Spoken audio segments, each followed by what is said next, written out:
اهلا بيكم وحلقة جديدة وقصة جديدة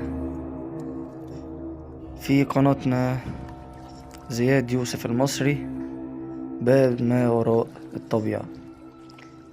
وقصة النهاردة الروح الشريرة، قصة حقيقية اتبعتت لنا من مصطفى وقال لنا كل حاجة، وبلغني ان انا انشر القصة ديت عندي على القناة هنا على يوتيوب، علشان كل الناس تعرف الحكاية ديت وكل الناس تبدأ تاخد بالها وما يقعوش في نفس الغلطة اللي هو وقع فيها. طبعا قبل اي حاجة برضو كل سنة وانتم طيبين، دي تاني قصة على يوتيوب هنا في رمضان. احب اقول لكل اخواتي وكل الناس اللي بتسمعني كل سنة وانتم طيبين، ويعود علينا وعليكم بألف خير. وطبعا قبل ما نبدأ القصة ما تنساش تعمل سبسكرايب للقناة او اشتراك زي ما تكون باينة عندك، او الزرار الاحمر اللي عندك دوس عليه وفعل زر الجرس عشان يوصلك القصص الجاية والفيديوهات اللي جاية، ودعمنا بلايك علشان نقدر نكمل ونستمر وننزل لك قصص احسن واحسن، ونفضل دايما مكملين مع بعض في باب ما وراء الطبيعة. مصطفى باعت هنا وبيقول: انا اسمي مصطفى، انا عندي 25 سنة، متجوز وعندي ولد وبنت، والولد عنده 8 سنين والبنت عندها يعني ممكن نقول 2 سنين. كنا في يوم من الايام ساكنين في مكان الجيران ما كانوش كويسين في المكان دوت، يعني زي ما تقولوا كده مرتحناش في المكان. حبيت ان انا اعزل وبدأت ان انا ادور فعلا على شقة، وان انا ادور على اي مسكن تاني، وسألت سمسار وسمسار تاني وسمسار تالت وسمسار بقى يوديني لسمسار، وانا بقيت ادور برضو بقى انا من ناحية والسماسرة من ناحية. وطبعا الناس ياما عانت من الموضوع ده وعارفين السمسار بيعمل ايه، وبيقعد يودي ويجيب فيك ويقولك شقة ومش شقة وبتطلع مكان زبالة برضو. وفين وفين لما لقينا شقة مناسبة جدا جدا بالمواصفات اللي احنا كنا عايزينها بسعر كويس جدا، وبدأنا يعني اقتنعنا بيها بدرجة كبيرة جدا يعني. واخدت زوجتي ووريتها لها، طبعا مش هنلاقي شقة في الوقت دوت بعد التدوير ده كله بالمواصفات ديت وبالسعر دوت. كلمت السمسار فورا وقلت له احنا جاهزين علشان نمضي العقد، ورحت انا ومراتي وبدأنا ننضف الشقة ونظبط كل حاجة علشان لما نجيب العفش، وخلصنا وكل حاجة عدت تمام وزي الفل. ورحنا فعلا على الشقة التانية وبدأنا خدنا العفش وحملناه ورحنا بيه على الشقة الجديدة. أول لما دخلنا البيت ظبطنا كل حاجة وطلعنا العفش على البيت وبدأنا نرص كل حاجة مكانها. مراتي كانت بترص الحاجات بقى الصيني والحاجات دي كلها في النيش بتاع السفرة، وأنا كنت بربط في الحاجة وبظبط كل حاجة تانية، والخشب بظبطه في مكانه. مراتي مرة واحدة نادتني وقالت لي: يا مصطفى تعالى الحق. طبعا رحت بسرعة وقلت في ايه، ببص لقيتها بتقولي الكاس ده وانا بحطه على الازاز في النيش، الكاس فضل يتهز والمش راضي يقف لحد لما مسكته وثبته. بدأت اقول لها يعني ازاي يعني تلاقيك انتي بس ما كنت في حاجة بتهز لوح الازاز نفسه اللي انتي بترصي عليه او الكاس نفسه القاعدة بتاعته فيها حاجة او كده. قلت لها ما تاخديش في بالك، ممكن يبقى اي حاجة يعني من الحاجات دي، او ممكن النيش نفسه اتهز. ما اهتمناش يعني، وقالت لي خلاص ماشي وكملت في رص الحاجة، وانا دخلت كملت يعني انتوا عارفين طبعا اي حد بيعزل اول يوم ده بيبقى كركبة بقى بعد ما ظبطنا البيت ورصينا كل حاجة مكانها وربطنا كل اللي محتاج يتربط ورصينا اللي محتاج يترص، نمنا بقى. أول ليلة في البيت، بيت جديد طبعا بس نمنا على طول يعني، نمنا من التعب طبعا. صحينا تاني يوم واليوم مشي طبيعي جدا، وقمنا وفوقنا وعملنا الفطار وجهزنا كل حاجة وقعدنا نفطر مع بعض. بس حصل حاجة غريبة أوي يعني. في طبعا عربية الزبالة بتعدي علشان تاخد الزبالة والحاجات اللي الناس عايزة ترميها من البيت يعني. وانا بحط لهم الحاجة من البلكونة يعني.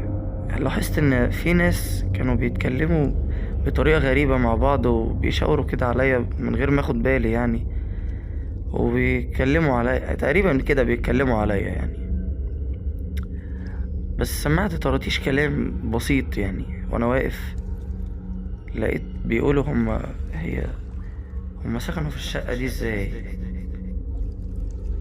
ايه اللي سكنوا في الشقة دي ازاي؟ يعني ايه سكنوا في الشقة دي ازاي؟ سألت نفسي كده ايه المشكلة يعني في الشقة؟ بس ما قدرتش ان انا اسمع بقية الحوار او كده.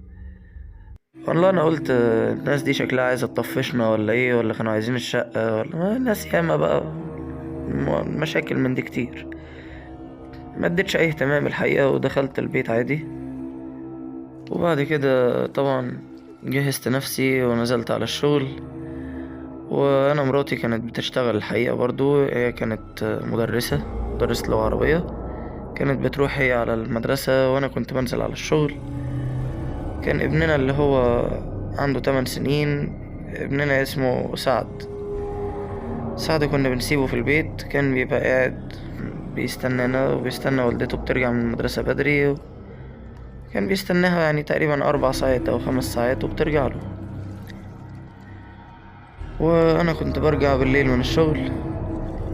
عدى أول يوم وتاني يوم، وعدى فترة كبيرة مش صغيرة يعني، وكانت الأمور ماشية تمام. ما كانش في أي حاجة الصراحة إن هي غريبة يعني. بس جاء فترة كان يعني خدنا بقى أجازة من الشغل، أنا ومراتي أجزنا من الشغل وقلنا إن احنا نخرج في يوم كده. خرجنا وخدنا ابننا وبنتنا معانا. واحنا راجعين بالليل حصل حاجة غريبة. انا من عادتي لما بنزل من البيت او بننزل كلنا من البيت يعني، بنكون سايبين نور في البيت.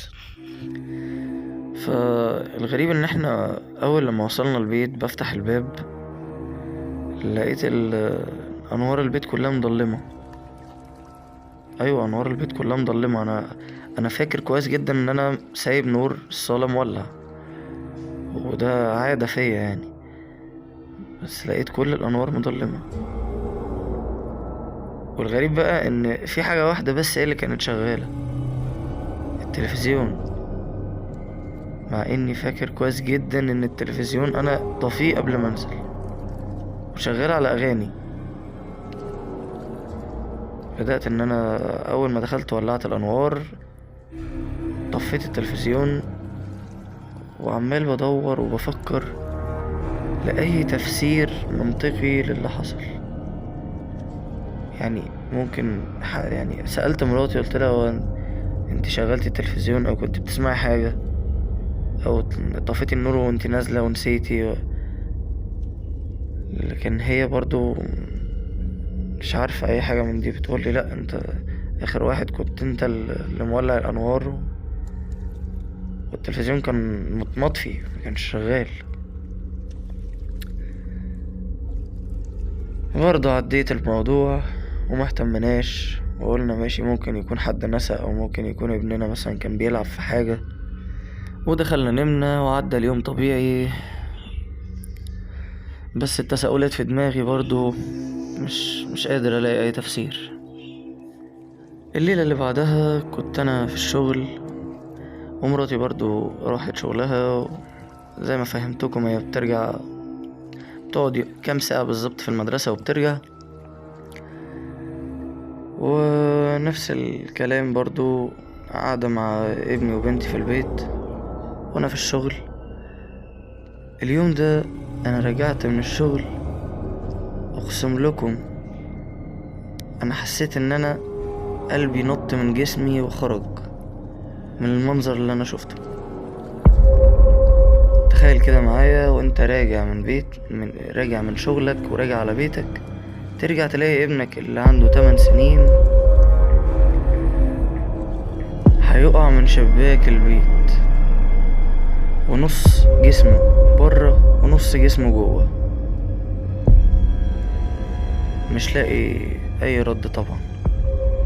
ايوه، انا لقيت ابني قاعد على الشباك، ومعرفش مراتي كانت فين وازاي ساهت عنه. طلعت جري، فتحت باب البيت ومحسيتش بنفسي غير وانا شايله وهبده على الكنبة وتحت في البيت كله. فضلت ازعق وابص الاقي مراتي جوه مع بنتي في الحمام، وبتقسم لي ان هو كان في اوضته ونايم. انا ما حسيتش بنفسي غير وانا عمال بزعق فيهم كلهم، ودماغي هتنفجر، وقلبي مش زي ما بيقولوا وقع في رجليك، لا ده انا قلبي طلع من جسمي اساسا. الحمد لله، واليوم عدى ودخلت نمت. طبعا انا جاي من الشغل تعبان اصلا، ونمت وانا فيا اللي مكفيني زي ما بيقولوا. وعدى يوم والتاني، بس تقريبا تالت يوم بعد الموقف دوت حصل حاجة اغرب واغرب، ممكن تخليكوا تتصدموا. انا ابني متعود ان هو قبل ما ينام يقول لنا تصبحوا على خير، واحنا نقول له تصبح على خير ونام يا حبيبي كويس وكده يعني. هو دخل نام، وانا اتأكدت بنفسي ان هو دخل ونام ونعس بعد ما انا طلعت دخلت الحمام بعد ما هو نام بشوية. بصيت عليه لقيته نام ونعسان، اتأكدت انه نايم ودخلت تاني على اوضتي. الغريبة بقى ان احنا كمان نمنا، وبعد ما نمنا فجأة الاقي نفسي فقت كده من غير اي سبب في نص النوم، والاقي مراتي بتقولي يا مصطفى انت بتضربني برجلك ليه؟ انا فقت بقى لسه ببصلها، لقيتها قايمة ومخضوضة وبتقولي في ايه يا مصطفى؟ بقول لها في ايه؟ قامت مخضوضة وانا مخضوض معاها، ومتفاجئين بابننا سعد على السرير جنبنا وقاعد نايم على بطنه، وعمال بيبص لأخته الصغيرة وبيلعبها بإيديه من غير ما يطلع أي صوت. احنا اتجمدنا من المنظر. قلتله ايه يا سعد اللي جايبك هنا دلوقتي؟ احنا مش نايمين، روح نام على اوضتك. لقيته مردش عليا، بدعك في عينيا بس لسه بقوم. قعدت على السرير ببصله، لقيته مش على السرير اساسا. ايوه، اختفى من على السرير، ولا حسيت بنزوله من على السرير ولا اساسا بطلوعه من البداية. قمت جري وبصيت في الأوضة، لقيت سعد نايم في سابع نومة. رجعت طبعا جري لأني لقيت بنتي بتصرخ من غير أي سبب. فضلت أطبطب عليها وقريت لها قرآن ونيمتها. طبعا ده غير طبعا التساؤلات والكلام الياما من مراتي في ايه اللي بيحصل. انا نفسي مش عارف ايه اللي بيحصل.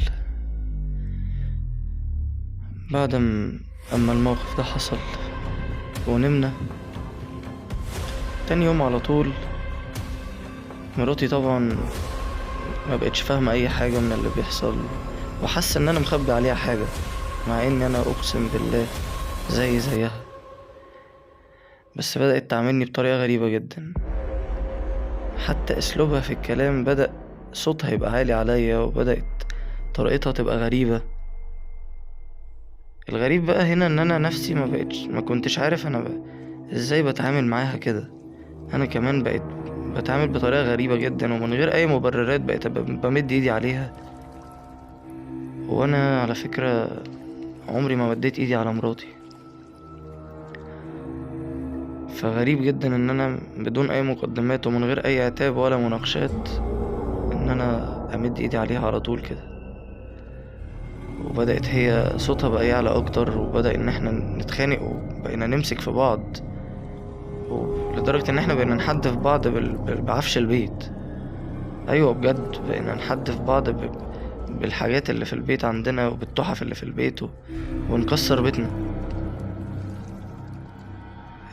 يعني الموضوع وصل بينا درجة متدنية نهائي.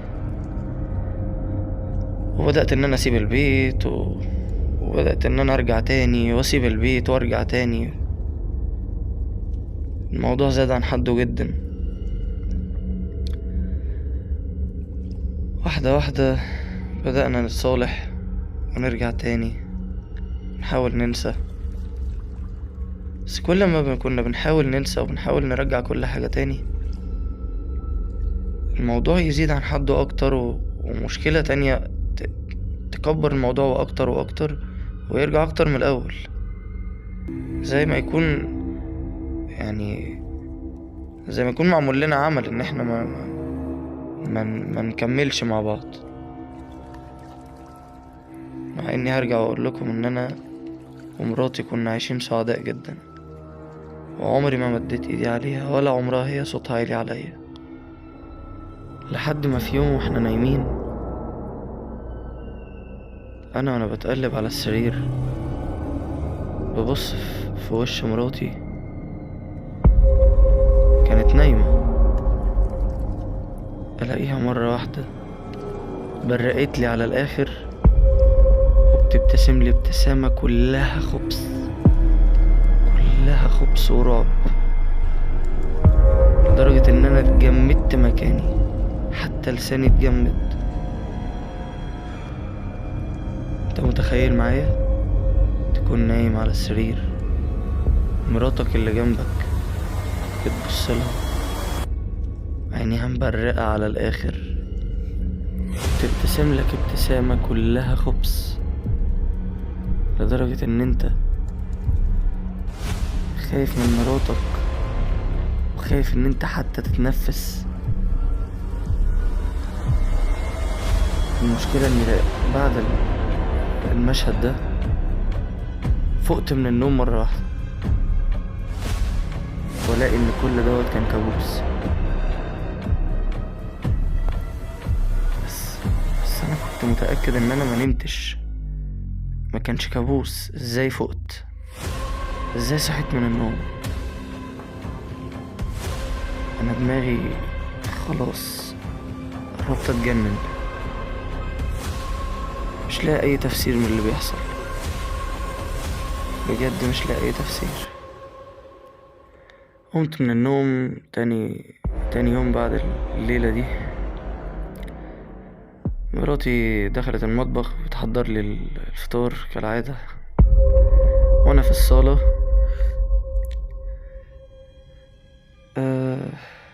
مراتي جت وحطت لي الصينية والفطار، قلت لها تسلم ايدك يا حبيبتي، وقعدت جنبي وهنفطر. ببص لها بقول لها وانتي ما بتاكليش معايا ليه؟ ابتسمت لي نفس الابتسامة. قلت لها نور، وانا بقول لها نور، مراتي ردت عليا من المطبخ ايوه يا حبيبي، انا بجهز لك الفطار وجاي اهو. انا اتجمدت مكاني للمرة التانية، اتشليت، بدأت أعوذ بالله من الشيطان الرجيم، أعوذ بالله من الشيطان الرجيم. لا إله إلا الله. الكائن اللي جنبي ده اختفى فجأة. أول لما الشيء ده اختفى، جريت على المطبخ عشان اطمن على مراتي. نور، انت كويسة؟ ايوه يا حبيبي، انا بجهز لك الفطار. في ايه؟ انت مالك؟ في ايه؟ مخضوض ليه كده؟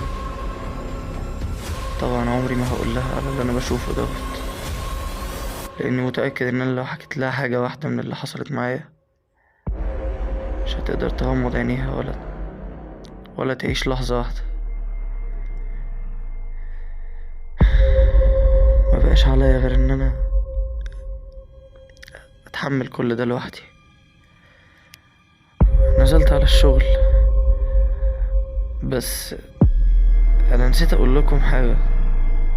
انا لما عزلت كنت مستعجل على العزال، وزي ما تقولوا كده ما صدقت لقيت الشقة وشقة لقطة زي ما قلت لكم في الاول.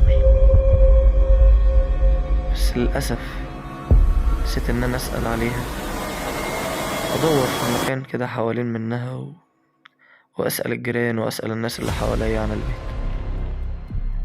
معرفش ايه اللي دخل الموضوع في دماغي مرة واحدة وانا نازل على الشغل. قبل ما اروح الشغل كلمتهم وبلغتهم في الشغل ان انا هتأخر،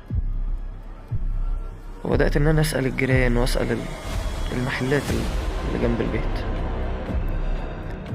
إذ فجأة اتفاجئ ان البيت اللي انا فيه قعدت فيه شهور انا ومراتي وعيالي، البيت دوت كان فيه واحد ومراته، والواحد دوت كان بيعذب مراته لحد اما موتها ومشي وساب البيت، والناس ما اكتشفوش الموضوع دوت غير بعد اسبوع كامل على الجثة وهي منتفخة داخل البيت اللي انا ساكن فيه حاليا. انتوا متخيلين الصدمة اللي انا خدتها في البيت اللي انا قاعد فيه بقالي شهور، انا ومراتي وابني وبنتي اللي ما كملتش سنتين. انا ما حسيتش بنفسي غير وانا بجري على البيت وباخد مراتي وعيالي وبروح بيهم لشيخ. جريت وسألت ودورت لحد ما وصلت لشيخ معروف، وبيقولوا ان هو كويس وبيعالج بالقرآن. قال لنا ان هو هيدينا مية وهنغتسل بيها، وادانا مسك علشان ندهن جسمنا بيه، ورقينا الرؤية الشرعية. لكن بعدها ما حصلش اي حاجة، بل بالعكس، كل اللي حصل ان البيت زي ما يكون قرر ان هو يعمل انقلاب علينا. البيت كله اتعفرت وبدأ يحصل حاجات غريبة جدا، حاجات تتكسر وشاشة التلفزيون تقع تتكسر على الأرض وكل حاجة بقت غريبة في البيت. أنا أخدت بعضي وأخدت ولادي ورحت قعدت عند قرايبي لحد ما أشوف شقة تانية، وما بيتش لحظة واحدة في البيت بعد اللي حصل. طبعا كفاية اللي جرالنا لحد كده. أنا بعت الرسالة بتاعتي ديت لزياد علشان يحكيها لكم عنده على القناة، علشان أي حد يسمع قصتي ما يقعش في نفس اللي أنا وقعت فيه، وما يوصلش إن هو يدمر بيته ويدمر أولاده بسبب غلطة زي اللي انا غلطتها. دايما يا جماعة قبل ما تخشوا اي مكان تقعدوا فيه تسألوا وتعرفوا كل شيء عنه، علشان ما توصلوش للدرجة اللي احنا وصلنا لها.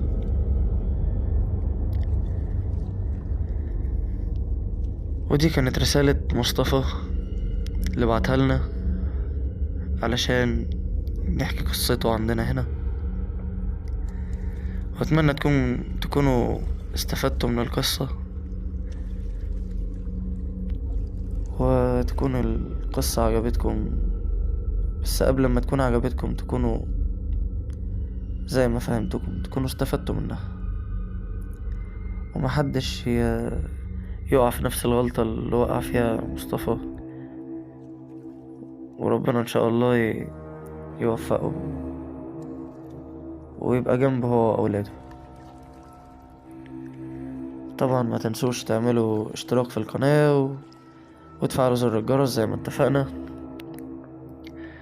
وياريت ما تحملوش القصة وتشوفوها من على يوتيوب باسم زياد يوسف المصري،